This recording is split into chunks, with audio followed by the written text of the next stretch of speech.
Hello everyone, welcome to Lukman IS. Today we are going to have the Hindu analysis of 6th November 2020. So let us see which are the important articles, not many articles relevant to our examination, but yes, these articles, let us try to understand them, what is given in these articles. First article on page number 7, op-ed page.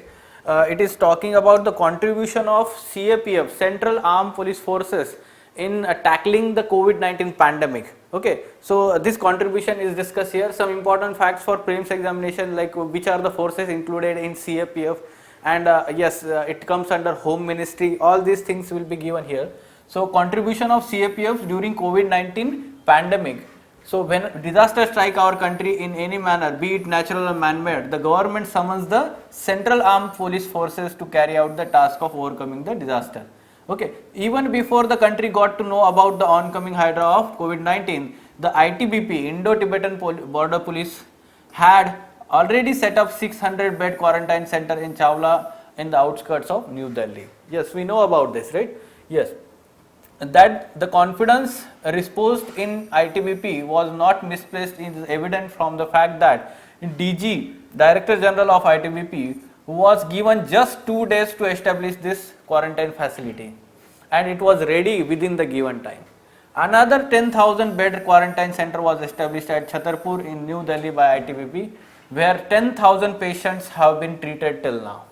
So this is the important contribution. Along with that, the CAPF comprises of CRPF, BSF, CISF, and SSB, and Assam Rifles and ITBP. Okay, so these are the forces that are included in CAPF. They directly come under Ministry of Home Affairs, not Ministry of Defense. We need to know that. Okay, though the National Disaster Response Force has been actively involved in combating the spread of COVID-19, its services have not been adequately mentioned in the media. This NDRF has all the forces, or we can say personnel, largely from the deputed from the we can say that CAPFs. Okay, with 12 battalions of NDRF, each comprising 1149 personnel spread across the country. Its experts have core competency to tackle the biological disaster like COVID-19. There is, however, a need to augment the strength of trained personnel. Okay, they are trained to tackle such kind of biological disaster. Who are these personnel? NDRF personnel. Since NDRF personnel who are wholly drawn from the CAPFs, there is good reserve of trained personnel who go to their parent force after their stint with the specialized force is over.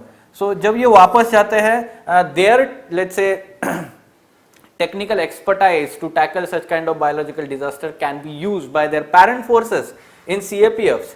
Okay, along with that, the proposal mooted by Niti Aayog last year to conduct bridge courses to dentists to render them eligible for MBBS degree could be revived, and such doctors could be standby to help in such emergency crisis. Okay, so that will help to let's say augment the human capital, or let's say human resource, to tackle such kind of emergency situation. In conclusion, it is these CAPF personnel who give the semblance of existence of government administration even in the remotest corner of the country.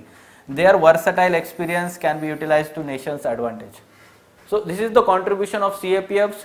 Some basic information for prelims examination, and there can be question like this from prelims perspective, like which of the following force is not included in CAPFs of India. So yes, BSF, SSB, ITBP are included.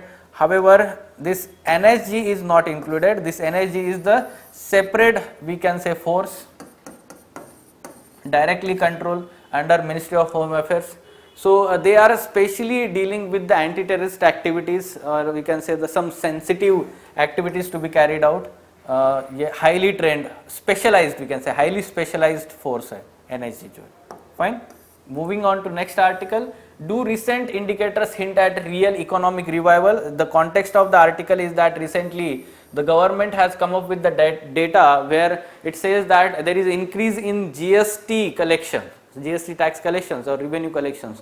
So yes, the government is very much optimistic about the revival of Indian economy. However, the experts in this article, they are talking that we should be very skeptical for such kind of revival growth, or let's say growth, economic growth. Do recent indicators have hint or economic revival? It is talking about some sectors which are showing very good performance after the unlock period, we can say that, but many sectors are still not, we can say, recovering from the lockdown period. So pharmaceuticals, chemicals, food and beverages, tractors, two-wheelers, consumer durables are reporting good performance. However, on the other hand of the scale, sectors like travel and tourism, which are still struggling with capacity utilization numbers between 10% to 30%, very long away from the recovery. At the same time, other sectors like construction, real estate also struggling, and is the retail also. So retail sector, real estate, construction, travel and tourism, all of them are struggling at present. Okay, yes, the economy had already been slowing down when the lockdown was announced. We know that there was a downturn in Indian economy already, and the subsequent COVID-19 and pandemic and lockdown. Okay, so investment had been coming down at that time. Now we have huge problem of low investment, and banks are not willing to lend as banking crisis has not been addressed satisfactorily. Okay. Now the GST numbers are showing a rise, not because of economic revival or festive demand or anything of the sort. Rather, the expert in this article is saying that the government was able to get some technology platform in place, that is e-invoicing has become for companies with over 500 crore revenue. So they are talking about the expanding this firm, yani ki government, rupees 100 crore by January 1. So tax compliance might have improved, and because of that the revenue growth, GST tax, we can say the growth has been happening, not because of festive demand or economic revival. So the sustainability of that GST tax growth, or we can say revenue growth, can be questioned here, and therefore we have to wait and watch to understand such kind of revival. Most of the construction material, whether the cement or steel or paint, are subject to 28% GST, but they are not sin goods. This is the time for government to come up and really reduce those rates to help the economy. So what should be the way forward? A very good 3 pointers here given in the way forward. Firstly, the government should pay its bills. There are large outstanding dues to small and large companies, including public sector companies and state government. So this should be the first criteria, that first step that the government should take. Automatically it will provide some incentives for investments. Secondly, investment in the infrastructure, which will not show up in the immediate activity on the ground, but it is the most productive in terms of, or let's say, long term growth. And thirdly, investment in public health systems, which would require working very closely with state, but its benefits will flow through society in long run. So this is very important. First, pay its bills, infrastructure, and third, public health system. So such kind of men's question like, does increase in GST numbers mean revival in demand in the economy after lockdown period?